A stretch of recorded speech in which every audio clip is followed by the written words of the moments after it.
Welcome to Sips and Tips. I'm Abby. I'm Dia. Cheers. Cheers. Ooh. Another month. Another month. Another in paradise. episode. Another month. We're here. We're back. Here we are. Living the dream. Yes. We hope that you are too. Absolutely. The weather's getting a little cooler, still a little muggy. Today, I almost felt a little fall. How about you? A hint of it, especially in the mornings. Yeah, especially, you're right. The mornings are really crisp. A little crisp, Yeah. Starting to be lovely. We're drinking regular champagne, courtesy of you. Just a little bubbly. I failed my sips and tips duties of coming up with a fun drink today. So, cheers. Yeah. Cheers to us. Cheers. Cheers to fall. Cheers to fall.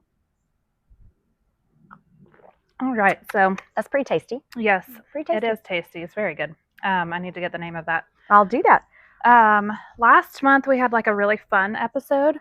And we talked about how we did our Sweet Magnolia homes. Yeah, right? And we talked about our what was it? The would we do this or that? Oh, this or that type things.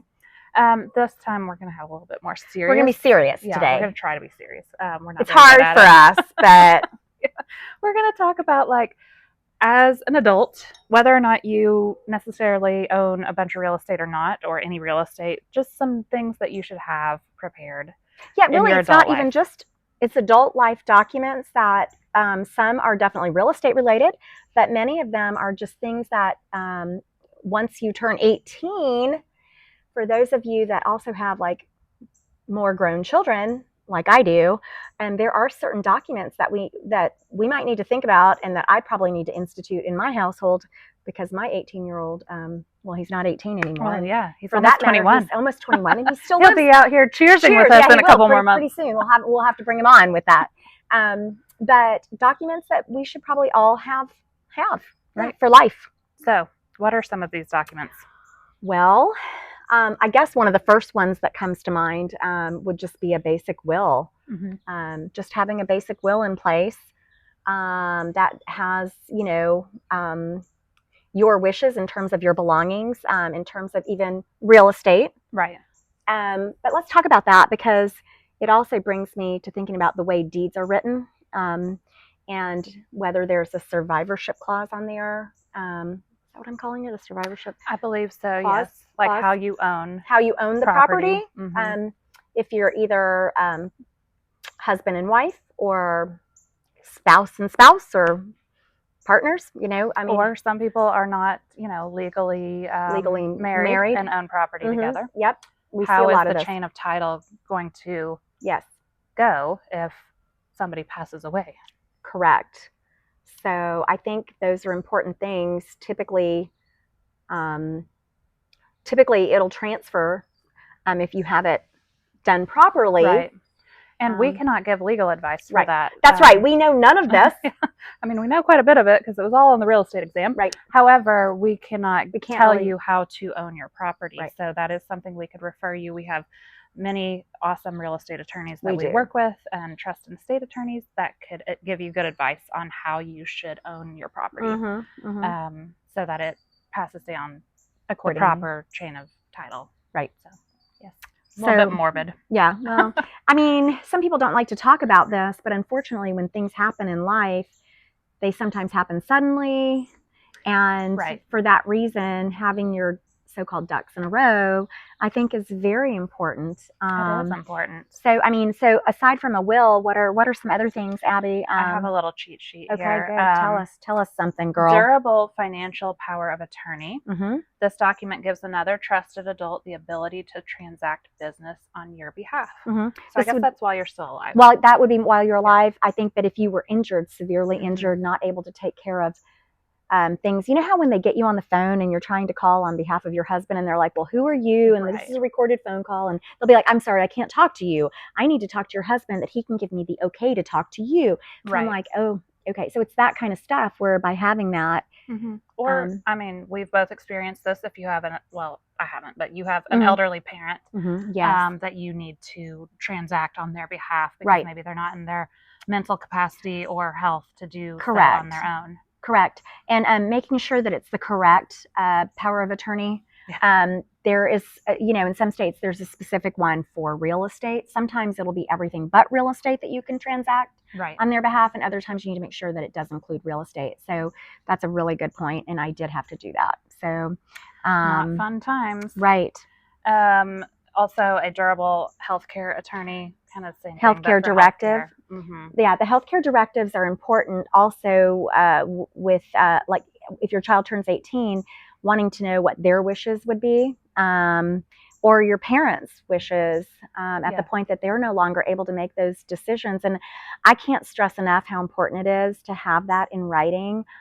Because when you're left with having to make decisions for people, sometimes those decisions can be really tough. So absolutely. And hand in hand with that is also knowing where to find this information that's in writing. Like Correct. Whoever is, the executor needs to know where to find this, because I have also had the situation with a loved one passing away, and thankfully we did have someone that knew what the wishes where the paperwork was. Where's the there paperwork? Was a funeral plot already purchased, and there was this and there was that I wouldn't have known. You wouldn't have known. And so that's something to talk about with your parents if they're around, or with your children if you are the parent. Things that also come to mind with that, Abby, are if you want to be an organ donor, those are important things to know about people that you love, or yourself making that decision. Absolutely. Good stuff. Cheers. Whew. I am an organ donor. You are. That's good. That's good. If anything happens to me, please we'll save you just long enough. Okay. You put me on ice for the organs. But yeah, we're getting a little morbid here. We are getting very morbid. I might start Cheers crying. to that. I know. But yeah, it's just if you have passwords saved, like whoever you want to execute your estate needs to know, like, where's the little sticky note with the password? And on Facebook, aren't you supposed to, like, on Facebook, put somebody in charge of being your... No, I had to do that. You send them the death certificate for the person, and then they ask you if you want to totally close the account, or if you want to do like an in-memory account where people can still write on that person's Facebook wall. But that's something. We'll see, we're outside and it's nice and breezy. It's helping with the humidity. It is. It is. Let's see. Was there anything else? Yeah, there's definitely a.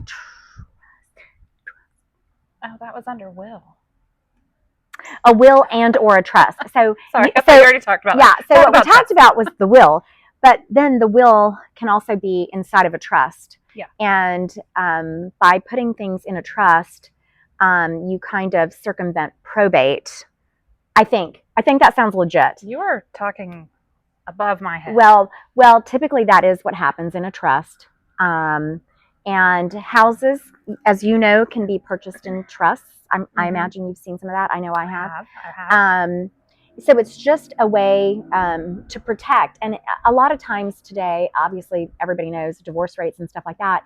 But in blended families, trying to figure out, it can kind of get dicey. So by having a trust and by having everything spelled out in the will that's in the trust, it just helps to keep things smooth. So Abby and I really can't speak to this, but we hope that we've piqued your interest enough to be able to, if you have an interest to do something like this for yourself because you haven't taken the time to do it, please get in touch with us, because we definitely have some good attorneys. We do. That could help. That can help you with all aspects of this. And of course, we can help you with your real estate. Yes, we can help you muddle through selling your estate-owned property or whatever. Exactly.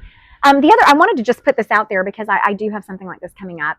If you know that your property is in a trust, or you know that you have a unique situation on the legal side of things, don't wait to talk to us.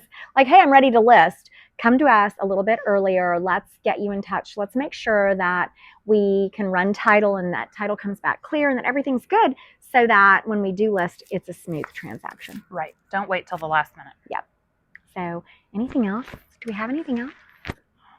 Since we're being morbid. Oh, okay. Go ahead. The Queen died. Oh, God bless. Yeah. We had 2 police officers here in Marietta in Cobb County in the line of duty 2 sheriffs. So we do say prayers for their families. I was up last night watching that kind of unfold, and it was very tragic. So stay safe out there. Stay safe. Say your prayers. Yeah.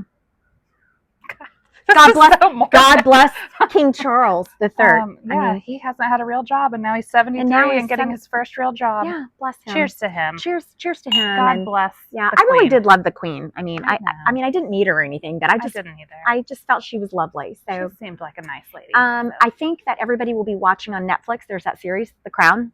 I mean, it might be. Did like that. Yeah, I did like it. So maybe I need to go back and rewatch it. So it seemed a little slow for me. Did it? So I'll probably pass on that. But okay, I might fine. Take the CliffsNotes version.